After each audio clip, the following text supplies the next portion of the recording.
Welcome in, Irish fans. It is Tuesday, December 3rd, and the Fighting Irish are officially going to a college football playoff game. Now, we'll find out tonight whether or not that game is going to be a 5 seed or a 6 seed game. I actually anticipate it'll probably be a 6 seed game.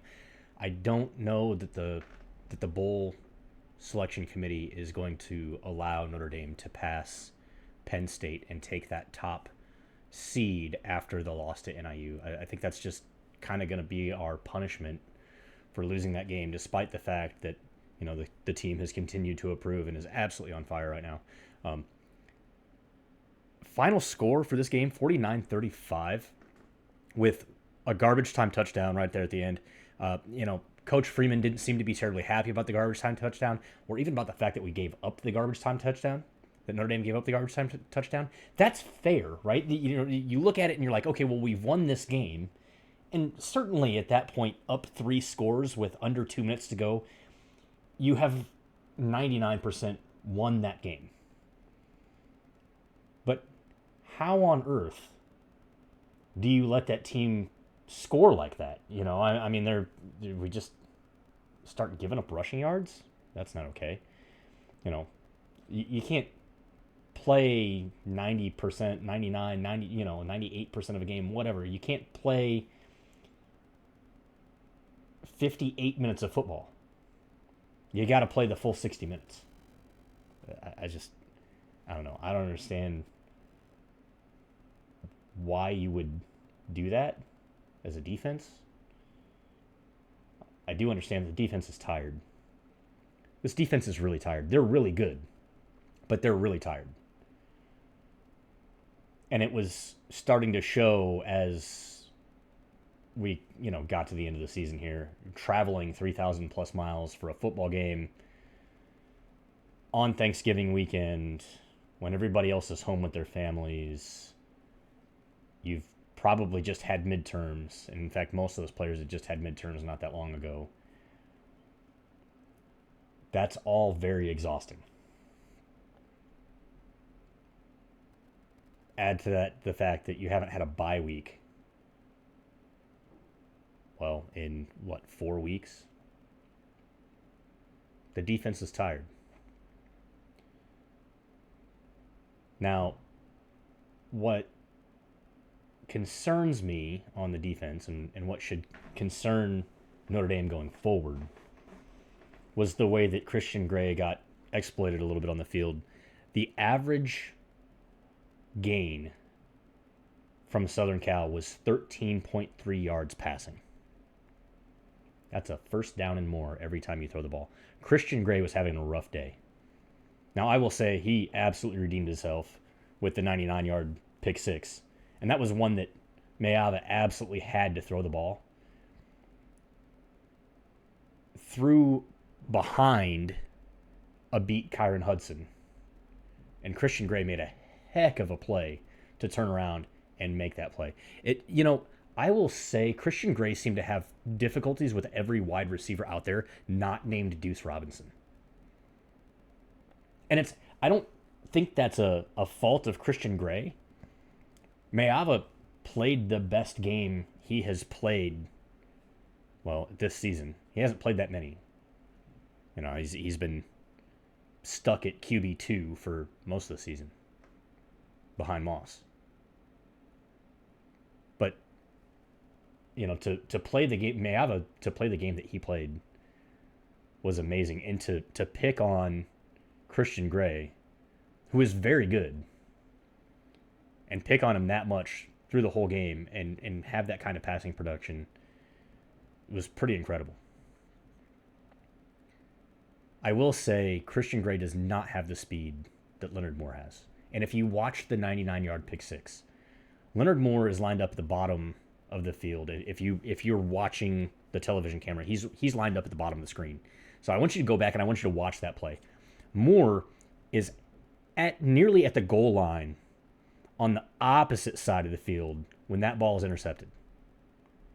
Now, Christian Gray has some maneuvering to do, but Moore catches up with Gray by the time they're back to the Southern Cal 40-yard line. Leonard Moore is incredibly fast. And he has developed really well, and it showed. He only gave up one play on 9 attempts until we got to that garbage time touchdown. One play in 9 attempts. Christian Gray was a guy that they picked on all day.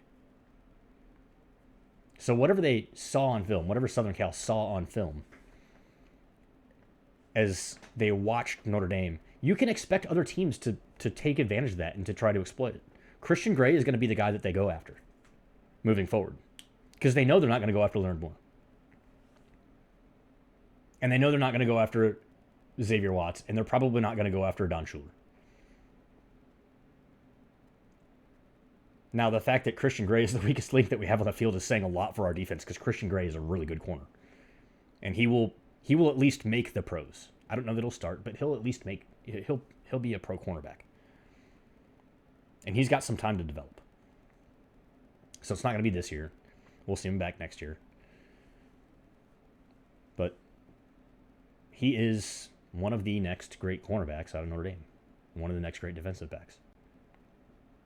I got to say, very impressed with Riley Leonard now switching to the offense and discussion about the offense. Riley Leonard, 17 for 22, averaged 7 yards a pass. The only thing that I didn't like was the deep ball that he completely underthrew to a guy who was wide open again. And that seems to be kind of the mistake that he makes a lot.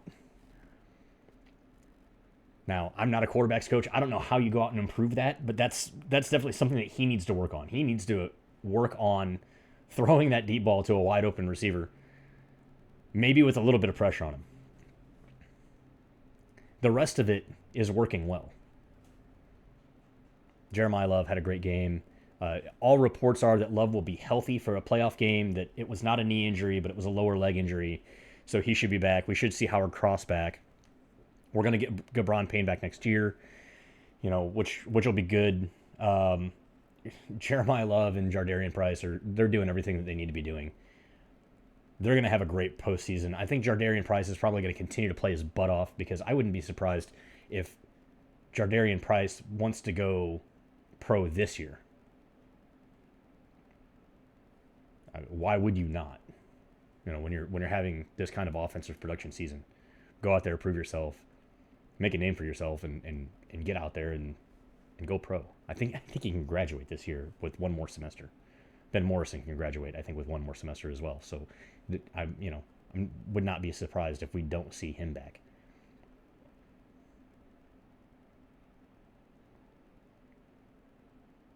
All right. So we don't know who the Irish are going to play. We have some ideas as to who the Irish are going to play going into the college football playoff. Again, I don't expect Notre Dame to pass Penn State tonight. I hope they do, because they're saying that a Penn State loss wouldn't factor in to the overall bowl seedings, which doesn't make any sense, because how would that work then if Penn State beats Oregon? How would that work? Do they switch spots? Is Oregon then I think that would happen, that Oregon would flip. But then, so if Georgia, who is way behind Texas right now, if Georgia wins, do they flip spots with Texas? And then Texas stays in front as well? That doesn't make any sense. So I have no idea how all of that would work. They're saying it's an extra game, it's an extra data point. I don't know how the college football playoff selection committee does not weigh in the conference championship game. It's got to weigh in somehow. I can understand it not penalizing you to the point where you're out if you're already in, but I think it's got to impact the seeding in some way, shape, or form. It really has to. There has to be some way of saying, all right, well, you didn't beat this team that was already ranked ahead of you, and the team behind you was knocking on the door, and we've been 50-50 with them for the last 3 weeks or the last 2 weeks as to which team was better. So the team that's right behind you, if it was a 50-50 decision, that's, in my mind, that's got to be the way it plays out. Frankly, I think the college football playoff committee ought to make the right decision tonight and simply put Notre Dame ahead of Penn State. And then if Penn State wins, we know Penn State is in front of Notre Dame, and we know Oregon is in front of Notre Dame. That's how that's going to happen if Penn State wins. If Penn State wins the Big Ten championship, they will be in front of Notre Dame. So I think the right thing to do tonight is put Notre Dame at number 3 ahead of Penn State and let the championship game determine whether or not Notre Dame gets the 5 seed or gets the 6 seed. We'll see how that all works out. All right. That's all I've got for you today, Irish fans. Great game against Southern Cal. Again, defense was not terribly impressive in the first half. But they played, they played really well. The fact that we were taking shots back and forth, Lincoln Riley absolutely knows how to call an offense, and he had all kinds of offensive, just like things up his sleeve that he waited until this game to pull out. He knew that this was a must-win game for him. So he did everything in his power. 35 points against this defense, 28 in regular time. I would have never seen it happen. I would have never believed it. If you just said 21, okay, sure. 14 is what I predicted. But 28, 35, I didn't see that happening against this defense. So great game to Southern Cal. They did a great job. Ultimately we're better because we're the Irish. Notre Dame's better. And 49 points I think is the most that Notre Dame's put up on Southern Cal in like 40 years. So overall, really good performance. Really good to see Xavier Watts set that record, for the 100-yard touchdown return. He tied the record for the university, which was previously set in like 1928 or 1929. And to see, so now we have in one game against Southern Cal, 2 of the top interception returns for touchdowns in one game against Southern Cal. That will be one that the history books will remember. That will be one that Southern Cal will remember for a long time, despite the fact that they weren't ranked going into this and just really didn't have a shot at much of a postseason. I don't know. They'll be in, I don't know what bowl game they'll be in. So I don't want to mention a sponsor out there that might not be too happy about it, but we'll see where they end up and who gets to play them in a bowl game. The transfer portal has gone into full effect for Southern Cal, so who knows what they'll get, but the Irish roll, and we will see you back here in December. December 20th is a night game, so that is a possible option, but I guess that's what they told Notre Dame we're going to get. But I guess there's also some talk about they want to have these northern games be day games so the temperatures can be a little bit higher. Frankly, if it's a Friday night, December 20th game at 7:30 p.m. against SMU or Bama or Georgia or Miami or some other team from the Deep South, bring it on. Would love to see it all day. I'll be out there, hopefully freezing my butt off. I put in for my ticket, and we'll see what life brings us. But stay tuned for an update later this week. We'll talk Friday or Saturday about the bowl selection committee's decisions tonight, how that might impact Notre Dame, what we anticipate that bowl seating is going to look like, and then how Notre Dame is going to prepare. Number one, they're going to get some rest, they're going to get healthy, and they're going to get ready to be fully energized for this first home game in December. And that ought to excite a lot of people. All right. Love you all. Keep looking up. Go Irish.